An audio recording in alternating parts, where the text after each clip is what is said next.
diário possível, mas inventado.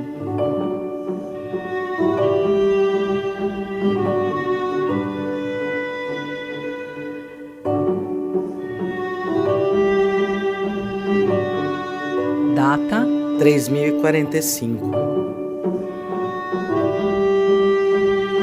local, Em alguma cidade submersa.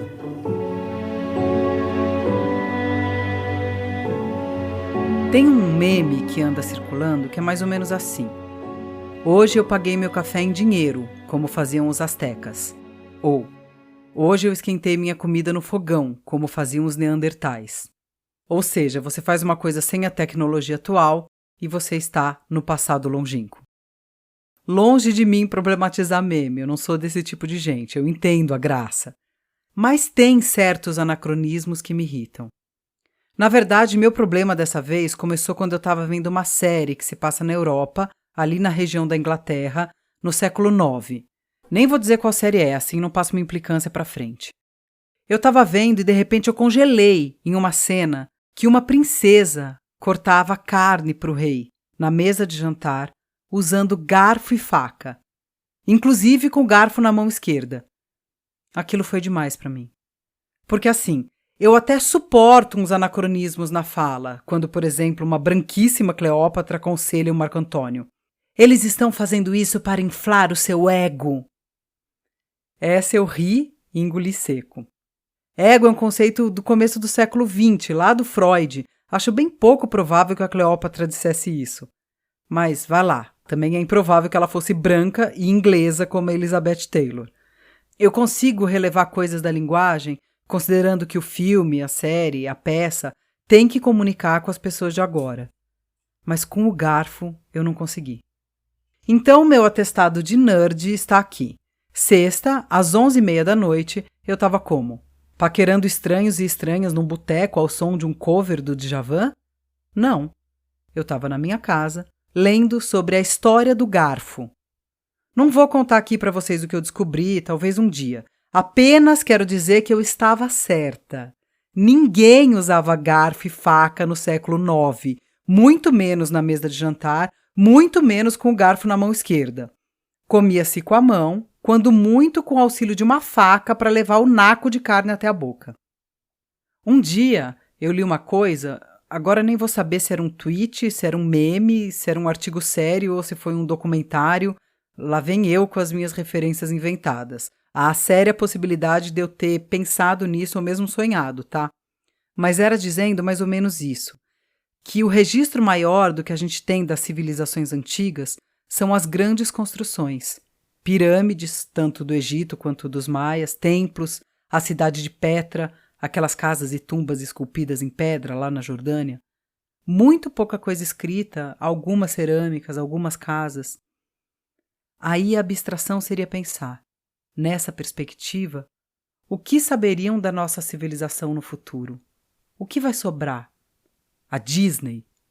Então vão achar que havia uma civilização que tinha um camundongo com orelha esquisita como rei, como uma divindade? E olha que eu nem acho que esteja errado, mas sei lá, me dá dó. Quando eu penso em história, sempre me vem à cabeça alguma coisa meio épica, grandiosa mesmo. Batalhas gigantes, discursos inflamados, revoluções, o nascimento de grandes utopias, massacres. Eu acabei de perceber que quando eu penso em história, o que me vem à cabeça é violência de alguma forma, ou momentos de interrupção do fluxo das coisas. Não é um bom sinal. Essa é a grande história que aprendi nos livros, nos documentos que transmitem as coisas. Um escritor ou historiador faz uma seleção do que vai contar e, em geral, conta os fatos grandões dos reis e ministros que exterminaram cidades, destruíram muralhas, assinaram tratados. Parece que isso é o que fica do que passa. Mas eu gosto de uma outra coisa, que eu vivo mesmo pensando. Eu fui uma vez para Ouro Preto. É a minha primeira vez na cidade com um grupo de estudantes. A gente chegou à noite e eu estava tão ansiosa que eu saí dar uma volta ali pelos arredores do hotel. Acontece que estava tudo meio vazio. As lojas todas estavam fechadas, tudo um pouco escuro. Eu me sentei num degrau desses altos, daquelas casas enormes, numa ladeira, uma das milhares que fazem Ouro Preto ter a cara que tem e quase matar a gente. Aí eu fiquei olhando aquela rua deserta enquanto eu fumava um cigarro, um pouco comovida como o diabo. Ai, quando parece que eu vi ali na esquina um vulto, uma sombra, uma carroça. E aí de todos os lados me apareciam pessoas num dia comum naquele lugar. Mas não pessoas assim de hoje, pessoas do passado. Fantasmas com blusas com abotoaduras e punhos de renda, duas outras pessoas conversando e fazendo gestos, umas crianças jogando alguma coisa que eu não sei, muita gente andando, carregando coisas, um homem mastigando, outros bebendo, fantasmas de cavalos e de leques. E um barulho, as patas dos cavalos, as vozes, os pratos.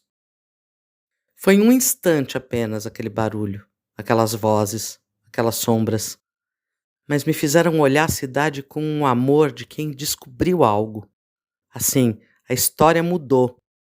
Aquela não era Ouro Preto dos Árcades inconfidentes dos meus livros. Era outra Ouro Preto, de humanos, não de personagens. E eu entendi a Cecília. Da brenha tenebrosa aos curvos montes, do quebrado almocafre aos anjos de ouro que o céu sustém nos longos horizontes, tudo me fala e entende do tesouro arrancado a essas minas enganosas, com sangue sobre a espada, a cruz e o louro. Tudo me fala e entendo. Escuto as rosas e os girassóis desses jardins, que um dia foram terras e areias dolorosas, por onde o passo da ambição rugia. Altas capelas contam-me divinas fábulas. Torres, santos e cruzeiros apontam-me altitudes e neblinas. Mas a Cecília estava pensando na Inconfidência, no Tiradentes, na grande história. E para mim, estava se mostrando Ouro Preto banal, cotidiana, Ouro Preto dos comuns, do sem nome, como eu, como você. A Tati lembrou da Cecília e eu lembrei do Brecht. Perguntas de um operário que lê.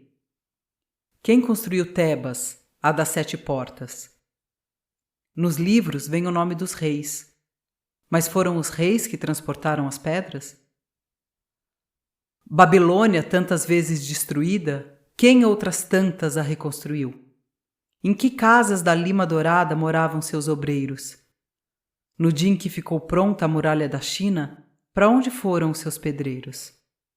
A grande Roma está cheia de arcos de triunfo. Quem os ergueu? Sobre quem triunfaram os Césares?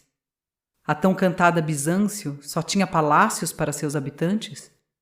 Até a legendária Atlântida, na noite em que o mar a engoliu, viu afogados gritar por seus escravos. O jovem Alexandre conquistou as Índias. Sozinho? César venceu os gauleses. Nem sequer tinha um cozinheiro a seu serviço? Quando a sua armada se afundou, Filipe de Espanha chorou. E ninguém mais? Frederico II ganhou a Guerra dos 7 Anos. Quem mais a ganhou? Em cada página, uma vitória. Quem cozinhava os festins? Em cada década, um grande homem. Quem pagava as despesas? Tantas histórias, quantas perguntas. O Brecht faz essas perguntas, mas eu ainda sinto que ele fala, como a Cecília, das pessoas no contexto dos grandes feitos. É uma pergunta importante sobre os trabalhadores e as trabalhadoras. Vou dar essa colher de chá para o Brecht. Mas e aquela pessoa que viveu, sei lá, sua vida toda, o que antes da penicilina podia significar 40 anos, o que já me faz pensar sobre o conceito de velhice, e isso sem nem entrar no fato de que a infância é um conceito moderno. Essa pessoa, que nos seus 40 anos de vida não viu a história passar, como essa pessoa vivia? E por que isso é tão importante para mim? Exatamente porque o meu maior interesse é em saber como as pessoas viviam. O que elas faziam? Como que eram as suas insônias, se é que elas tinham? Quantos banhos tomavam, se tomavam? Que palavrões gritavam quando topavam com o mindinho na quina da mesa? Como que era essa mesa? Como era a comida, como eram as casas, como era o cotidiano. Por exemplo, um servo na Idade Média trabalhava muito menos que um trabalhador assalariado hoje. E a gente acha a servidão uma coisa medonha, né? Não tinha férias. Mas férias também é um conceito do trabalho assalariado. Na Idade Média tinha um monte de feriado, e feira, e terrenos comunais e tal. Como que eles se paqueravam? Como era o amor antes de existir esse amor aqui da Meg Ryan e de Hollywood?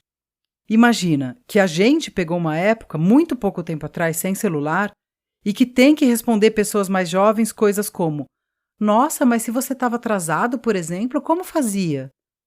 Isso porque a gente podia parar e telefonar num orelhão. Os problemas mudam e, no fim, as histórias que a gente conta também mudam. Imagina, Romeu e Julieta com smartphone. Ia ser só 2 adolescentes chatos. Não ia ter aquela tragédia de desencontros de informações. Essa é a pequena história que eu gosto e na qual eu penso. No meio das tabuinhas da Mesopotâmia, aquelas da escrita cuneiforme, o que eu gostei mais de saber é que havia tarefas de casa, exercícios de ortografia para quem estava aprendendo a escrever. Tão legal quanto qualquer epopeia são as listas de produtos em um estoque, os bilhetes. Os muros dos banhos de Pompeia têm um monte de grafites divertidos.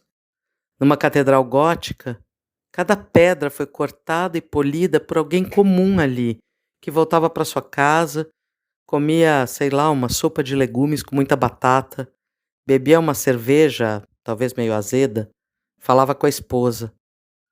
Nos alojamentos de pedra dos construtores de templos egípcios, há obscenidades e xingamentos. E eu fico pensando no cara puto da vida, porque o faraó, que estava bem vivo, estava lá preparando seus privilégios na eternidade, e ele ali carregando pedra, ganhando mal. Eu tenho certeza que ganhava mal. E esse cara aí escrevendo uns palavrões na parede antes de voltar ao trabalho. E aí eu gosto de ficar imaginando, em qualquer lugar, essa miudeza que se perde, que se apaga da grande história e que é de fato a vida.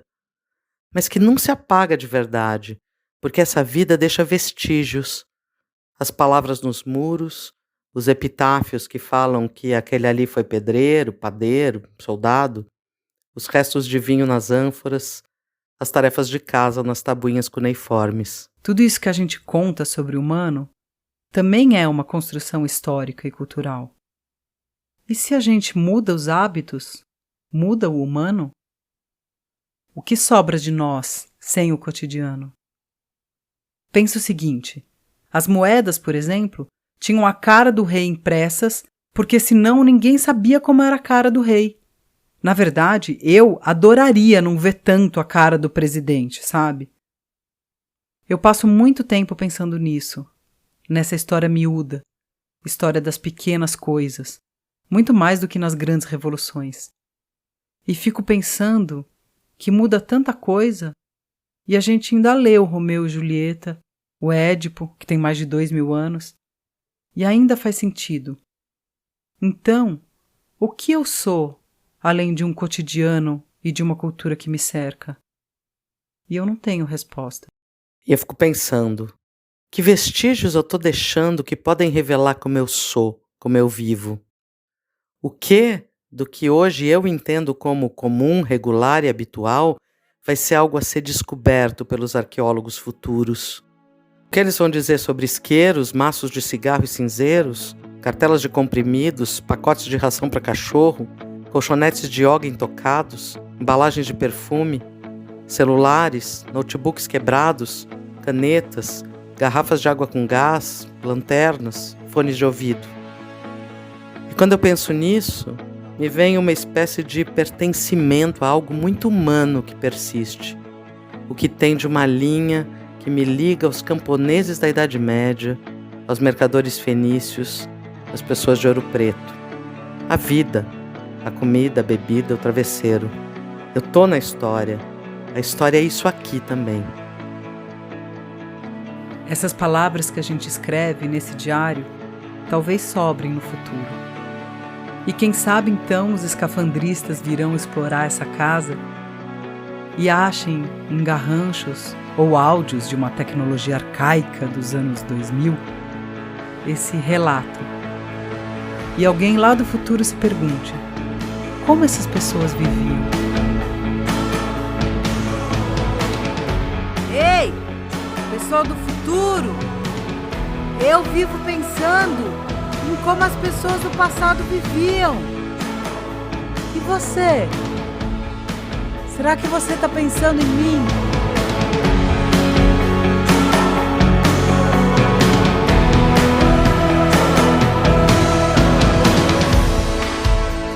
Diário possível, mas inventado, é exatamente o que o nome diz. Um diário que seria possível, mas é inventado. Se você quiser contribuir com o nosso projeto, pode mandar um pix de qualquer valor para anaroxo2x@gmail.com. E para saber mais, entre em diariopossível.com. Bom dia! Que vestígio será que você vai deixar para o futuro?